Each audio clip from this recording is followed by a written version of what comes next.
Magandang araw ng Huwebes mga kaibigan, August 8, 2024. Update lamang po tayo sa lagay po ng ating panahon. Pero bago po natin yan ipagpatuloy kaibigan ko, please huwag niyo pong kalimutan muna mag-like and subscribe and pahit po ng notification bell. Sobrang importante po yan para updated po kayo sa lagay ng ating panahon. Maraming salamat po.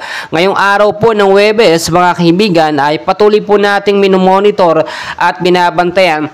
Ito nga po nga tropical storm po, no, or tropical depression mga kaibigan, na may estimated pong layo ngayon na 1,950 kilometers northeast of extreme northern Luzon mga kaibigan. So kitang-kita nyo naman po sa ating pinaka-live radar. And as of now, ang kanyang hangin po ngayon ay pumapalo na po, no, from 55 to 60 kilometers per hour. Malapit pa rin po sa sentro na may bugso pong pumapalo naman sa 70 kilometers per hour. Pa-eastward po ang kilos mga kaibigan sa bilis po na 10 kilometers per hour. So kung titignan nyo mga kaibigan, no, ito po yung may tuturing na natin ngayon na mahina pong bagyo, no. So hindi pa ito pinapangalanan officially, no, bilang isang bagyong Dindo, no, dahil hindi pa naman ito nakakapasok sa loob po ng Philippine Area of Responsibility, nasa labas ng PAR.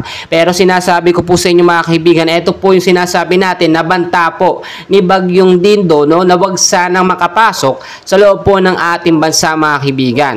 Meron din po tayong binabantayan sa loob naman ng PAR, ito pong active low pressure area. But as of now, maliit po ang tsansa na ito yung maging isang ganap po na bagyo mga kaibigan. So babantayan natin yung nasa labas na PAR, yung direksyon po niya at yung pagkilos mga kaibigan. So ngayong araw mga kaibigan ng Huwebes, no, forecast weather condition natin, may mga lugar po tayo ngayon na apektado po nitong hanging habagat. So sa area po ng Zambales at ng Bataan mga kaibigan, ngayong araw po hanggang sa hapon, maulap po na kalangitan ng mararanasan. Meron po mga isolated light rains or mahina hanggang sa malakas na pag-uulan pagdating naman po sa gabi. So posibleng impact nito mga kaibigan, no, ay magkaroon po ng pagbabaha sa mababang lugar po at landslide po sa mga mountainous area at doon po sa mga landslide prone area mga kaibigan. So kapag alam natin or merong update ng malawakang pag-ulan at malakas na pag-ulan mga kaibigan, no, ay umiwas tayo doon sa mababang lugar. Kung yung mga lugar niyo mababa, panatilihin pong malinis, no, yung mga basura, hindi po nakabara sa mga esterot mga kanal mga kaibigan. Samantalang sa Ilocos Region naman po, Cordillera Administrative Region, Cagayan Valley at the rest po ng Central Luzon mga kaibigan, no, ngayong araw po ay maulap din po na kalangitan na mararanasan, especially po sa may bandang hapon.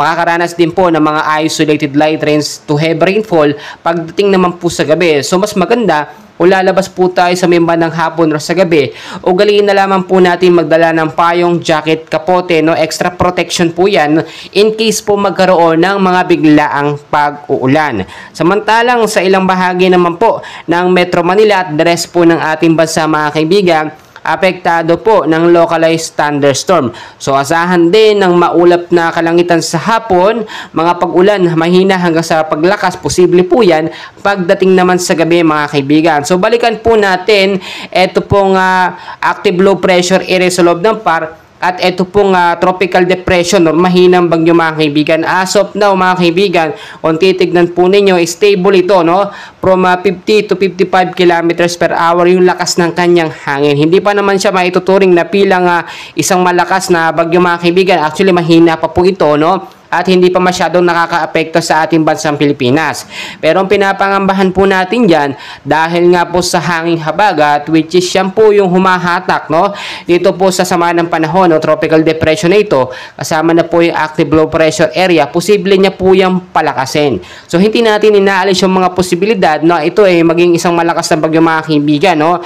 Hindi po ito pananakot, pagkos babala at paalala lamang sa atin, no, kahit mahinang bagyo, wag po natin baliwalain dahil lahat naman po tayo ayaw nang maulit yung nangyaring sakuna nga po at naidulot na pinsala ni Super Typhoon Karina mga kaibigan. Ganyan din po ang sitwasyon ni Super Typhoon Karina mga kaibigan, kagaya dito sa tropical depression na ito hanggang makapasok sa ating bansa, hanggang sa tinawag bilang isang typhoon din do mga kaibigan. Tulad ng aking sinasabi mga kaibigan na maging oras man o anong oras man, no, always know the weather. Kung saan man tayo magpunta para alam po natin ang gagawin natin, especially mga lugar natin mga kaibigan, no. Tinataya rin po and ayon sa Pag-asa Ngayong buwan po ng Agosto, 2 hanggang 3 bagyo ang posible pong pumasok sa ating bansa mga kaibigan. So mas maganda nakahanda na tayo. So mga kaibigan, mamaya po ulit may kaganapan at update tayo sa lagay ng ating panahon, and please pakiusap, huwag niyo pong kalimutan muna mag-like and subscribe, and pahit na rin po ng notification bell para always po kayong manonotify sa ating mga daily and latest weather update.